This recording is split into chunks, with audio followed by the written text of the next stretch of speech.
Halo pemirsa GPR TV dari Sabang sampai Merauke, dari Miangas hingga Pulau Rote. Bertemu lagi bersama saya Bilki Sabila dalam program Kominfo Newsroom.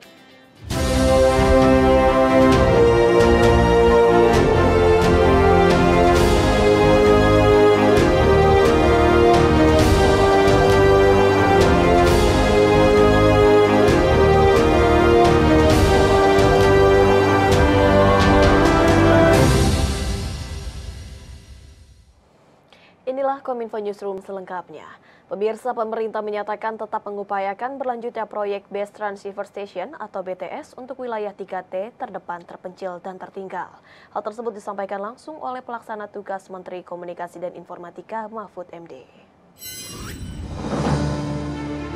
PLT Menkominfo sekaligus Menko Polhukam Mahfud MD dalam konferensi pers di Media Center Kementerian Komunikasi dan Informatika Medan Merdeka Barat, Jakarta, memastikan proyek BTS 4G Bakti akan tetap berjalan. Mahfud menilai proyek BTS telah berlangsung lama dan menyangkut kepentingan masyarakat luas dan berkaitan dengan program transformasi digital pemerintah. Di saat yang bersamaan, Mahfud MD juga memastikan proses penegakan hukum akan kasus BTS akan tetap berjalan dan dipisahkan dari pembangunan BTS. Mahfud menyerahkan sepenuhnya kasus BTS kepada Kejagung agar kasus berjalan sesuai koridor hukum yang berlaku. Mahfud MD selaku PLT Menkominfo tengah mendalami tugas Menkominfo dan mempelajari proyek BTS tersebut.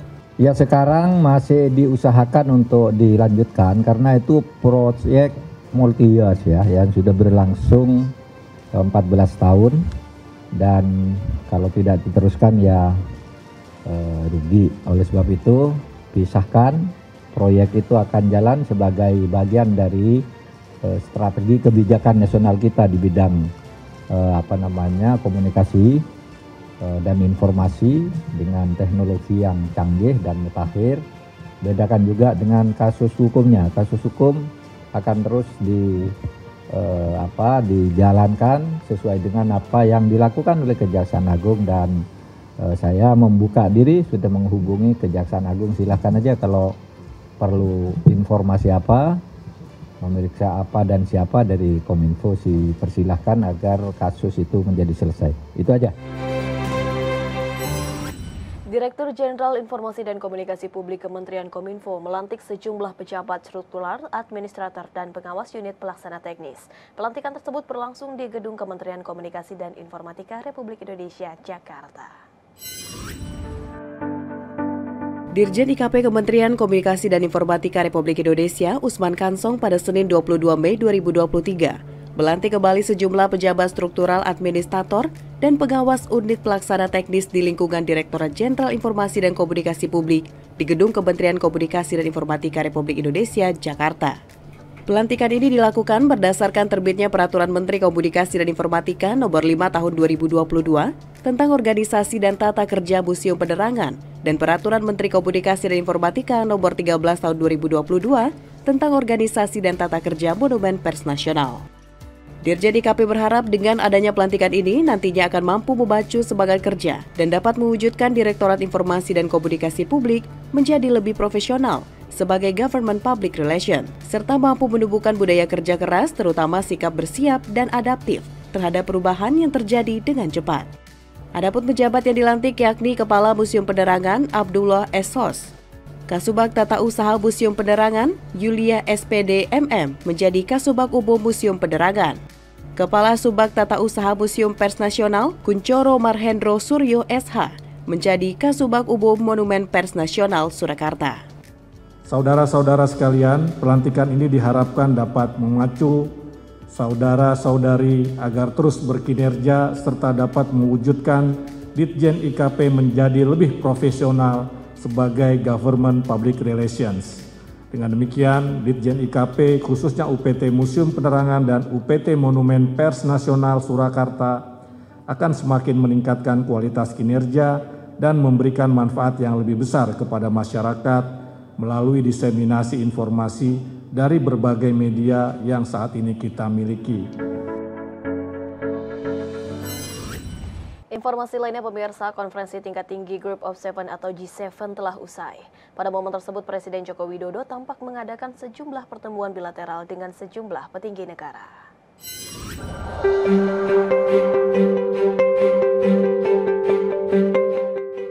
Presiden Joko Widodo di sela pertemuan KTT G7 di Hiroshima, Jepang melakukan sejumlah pertemuan bilateral dengan berbagai negara.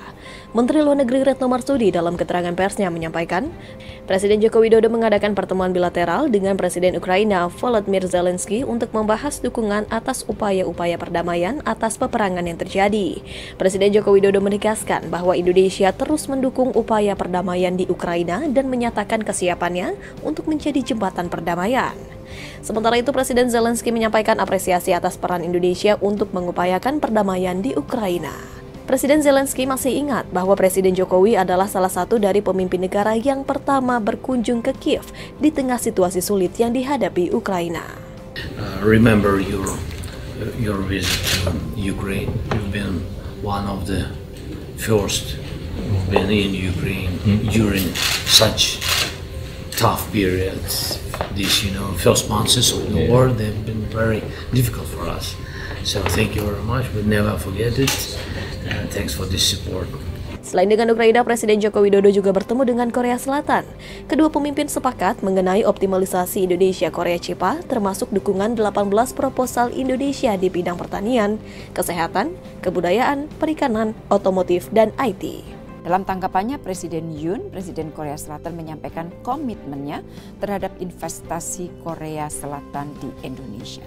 Dalam pertemuan, Presiden juga mengangkat isu terkait penambahan kuota dan perluasan bidang kerja PMI di Korea Selatan.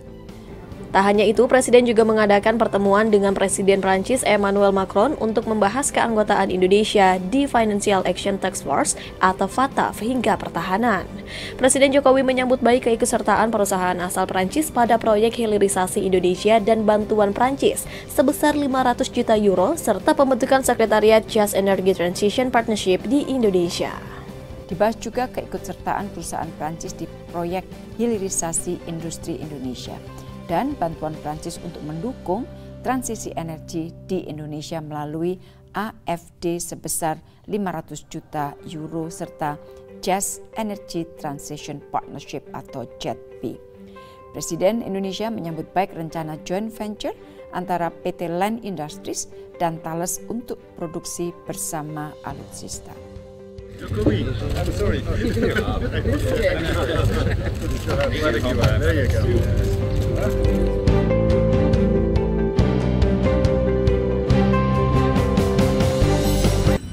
Presiden Joko Widodo berbicara mengenai pembangunan infrastruktur di Indonesia di hadapan Partnership for Global Infrastructure and Investment atau PGII.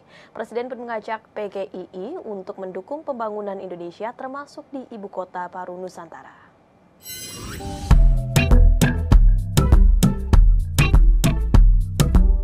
Presiden Republik Indonesia Joko Widodo mengajak inisiatif kolaborasi negara-negara G7, Kemitraan untuk Infrastruktur dan Investasi Global atau PGII untuk bekerja sama dan mendukung pembangunan infrastruktur di Indonesia melalui investasi nyata demi mewujudkan pemerataan dan kesejahteraan. Presiden Joko Widodo menekankan bahwa pemerintah Indonesia saat ini tengah menggencarkan upaya pembangunan infrastruktur di luar Jawa, baik itu berupa pelabuhan maupun jalan tol, guna menekan ketimpangan yang terjadi. Upaya pemerataan tersebut juga diwujudkan melalui rencana pembangunan Ibu Kota Negara Nusantara sebagai ibu kota baru yang terletak di Pulau Kalimantan dan berada cukup di tengah-tengah Indonesia. Pembangunan infrastruktur dasar di IKN Nusantara didanai dari anggaran pendapatan dan belanja negara. Meski demikian, Presiden menekankan akan membuka peluang pendanaan dari pihak swasta apabila indikator efisiensi investasi atau internal rate of return dari pembangunan tersebut dinilai baik. Untuk infrastruktur, kami lakukan dari APBN, kemudian oleh juga BUMN, dan apabila IRR-nya baik, akan kita berikan kepada swasta atau investor. Oleh sebab itu, dukungan PGII bagi pembangunan infrastruktur di Indonesia sangat penting, lewat investasi yang konkret dan pembiayaan inovatif lainnya. Mari berkolaborasi demi pemerataan dan kesejahteraan rakyat. Sementara Menteri Luar Negeri Republik Indonesia Retno Marsudi dalam pengarahan secara daring usai pertemuan berformat CEO meeting dengan perusahaan-perusahaan besar Jepang di sela-sela KTT G7 di Hiroshima menyebut Presiden Republik Indonesia mengundang perusahaan Jepang untuk berinvestasi dalam pembangunan ibu kota negara Nusantara. Guna menarik minat investasi Jepang, Presiden Republik Indonesia meyakinkan Jepang bahwa di tengah ketidakpastian ekonomi dunia, merujuk dari data Dana Moneter Internasional atau IMF, ekonomi Indonesia termasuk salah satu yang tahan dari ketidakpastian tersebut. Oleh karena itu, Presiden Jokowi meyakinkan bahwa berinvestasi di Indonesia sangat menjanjikan. Menlu Retno pun menilai pemerintah Jepang menunjukkan komitmennya dalam mendukung kerjasama investasi dengan Indonesia, yang ditunjukkan dengan kehadiran penasihat Perdana Menteri Jepang Masafumi Mori dalam CEO meeting tersebut. Terdapat komitmen kuat dari pemerintah untuk terus meningkatkan iklim investasi dan daya saing. Dan Bapak Presiden mengajak perusahaan-perusahaan Jepang untuk berinvestasi di sektor-sektor prioritas antara lain hilirisasi industri, transisi energi, dan pembangunan IKN. Bapak Presiden beberapa kali menyampaikan senang bekerja dengan Jepang karena kualitasnya bagus, namun mengharapkan harganya lebih kompetitif.